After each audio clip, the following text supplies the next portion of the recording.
Alex Ayala sends the defending champion to an early exit in Washington. What a comeback that was in the second.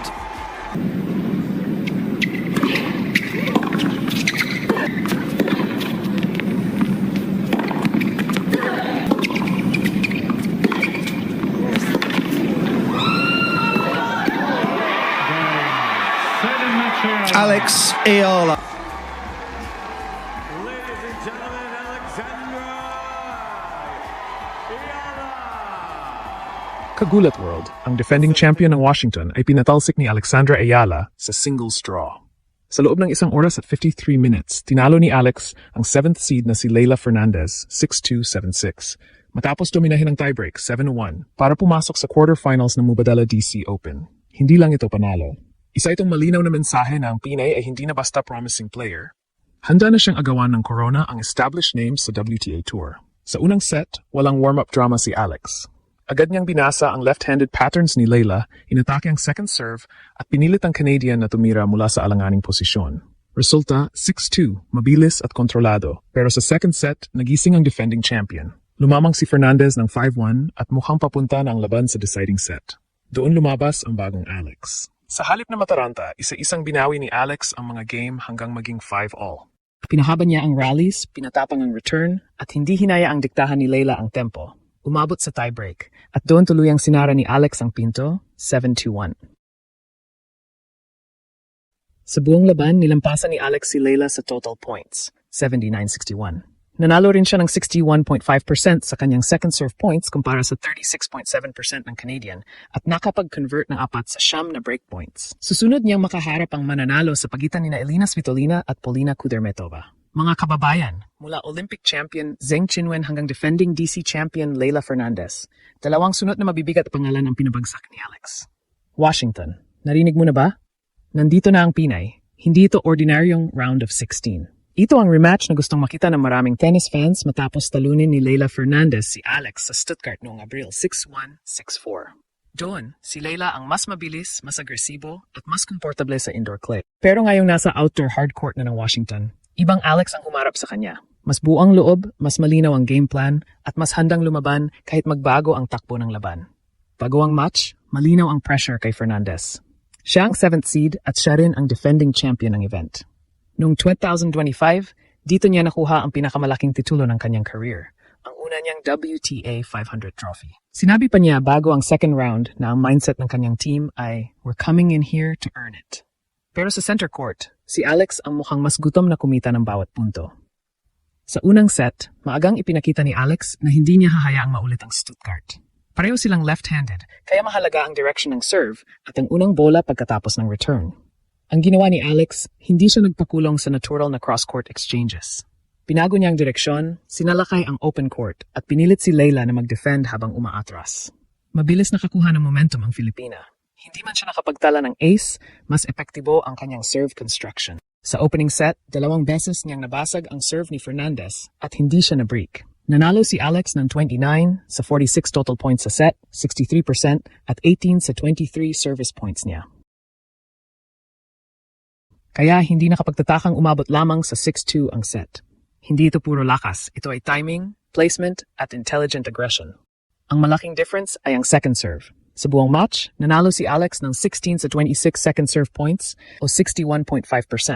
Si Fernandez, 11 lamang sa 30 o 36.7%. Napakalaking agwat niyan. Ibig sabihin, kapag hindi pumasok ang first serve ng Canadian, handang-handa si Alex umatake. Siya ang unang gumagalaw papasok sa court, siya ang kumukuha ng bola ng maaga at siya ang nagpapasya kung saan mapupunta ang rally. Pero hindi magiging defending champion si Leylah kung basta na lamang siya sa suko. Sa second set, nag-adjust ang Canadian. Mas maaga niyang tinira ang forehand, mas naging agresibo sa return at sinubukang i-rush si Alex. Biglang napunta sa 5-1 ang score pabor kay Fernandez. Sa puntong iyon, marami ang maaring mag-isip na tapos na ang set at kailangan ng maghanda para sa third. Pero dito naging espesyal ang panalo. Hindi nagpanic si Alex. Hindi niya sinubukang bawiin ang 4 na games sa isang shot. Ang ginawa niya ay simply, isang return game, isang service hold, isang rally, isang bola. Unti-unti niyang pinahabang exchanges at pinilit si Fernandez na gumawa ng extra shot. Ang 1-5 ay naging 2-5, pagkatapos 3-5, 4-5 at 5-all. 4 na sunod na games ang binawi ni Alex para tuluyang ibalik ang pressure sa defending champion.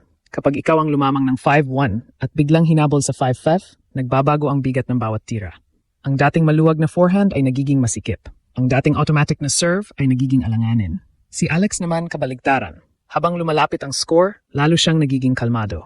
Umabot sila sa 6-all at tiebreak. Dito inaasahan ang diktikan pero kabaligtaran ang nangyari. Si Alex ang unang sumugod, nakuha ang mini breaks at hindi na lumingon. Tinapos niya ang breaker sa 7-1, isang dominanting pagtatapos matapos ang napakalaking comeback. Final score 6-2 at 6 sa loob ng 1 oras at 53 minuto. Ngayon, himayin natin kung bakit napakalaki ng panalong ito. Una, hindi lamang basta player ang tinalo ni Alex. Si Leylah Fernandez ay dating US Open finalist, 7th seed sa Washington at defending champion ng Mubadala DC Open. Pumasok siya sa tournament na gustong buhayin ang kanyang 2026 season matapos ang hindi magandang 12-18 record bago ang event. Sa first round, dinomina niya si Magda Linette, 6-1, 6-4. Ibig sabihin may momentum si Leylah pero pinutol yon ni Alex. Ikalawa, ipinakita ni Alex na kayanan niyang manalo sa dalawang magkaibang paraan sa loob ng iisang match. Sa first set, nanalo siya sa pamamagitan ng control. Sa second set, nanalo siya sa pamamagitan ng survival at mental strength. Mahalaga ito dahil sa elite tennis, bihirang manatiling pareho ang momentum mula umpisa hanggang dulo. Ang tunay na top player ay hindi lamang magaling kapag siya ang lamang. Marunong din siyang mag-reset kapag siya ang hinahabol. Tingnan ang numbers. Nagtala si Fernandez ng 4 na aces kumpara sa 0 ni Alex, pero hindi iyon naging deciding factor. Mas mahusay si Alex sa mga puntong mas mahaba at mas komplikado. Nanalo ang Filipina ng 79 total points laban sa 61 ng Canadian. Sa first serve points, 67.5% ang kay Alex kumpara sa 61.4% ni Leylah. Sa break points, 4 sa 9 ang na-convert ni Alex. 2 sa 6 lamang ang kay Fernandez. 2 lang din ang double faults ni Alex habang 4 kay Leylah. Pinakamahalaga, tabla na ngayon ang kanilang head-to-head 1-1. Sa Stuttgart, si Fernandez ang nagturo ng leksyon. Sa Washington, si Alex ang bumawi at ginawa niya iyon sa tournament kung saan pangalan ni Leylah ang nakapaskil bilang reigning champion. Iyan ang dahilan kung bakit mas angkop sabihing dinethrone ni Alex ang Canadian kaysa sabihing simpleng nanalo lamang siya. Pagdating sa interview quotes, mahalagang maging tapat. Sa oras ng paggawa ng script na ito, hindi pa nailalabas ang full verified post-match press conference ni Alex pagkatapos ng laban kay Fernandez. Kaya hindi tayo mag-iimbento ng salita.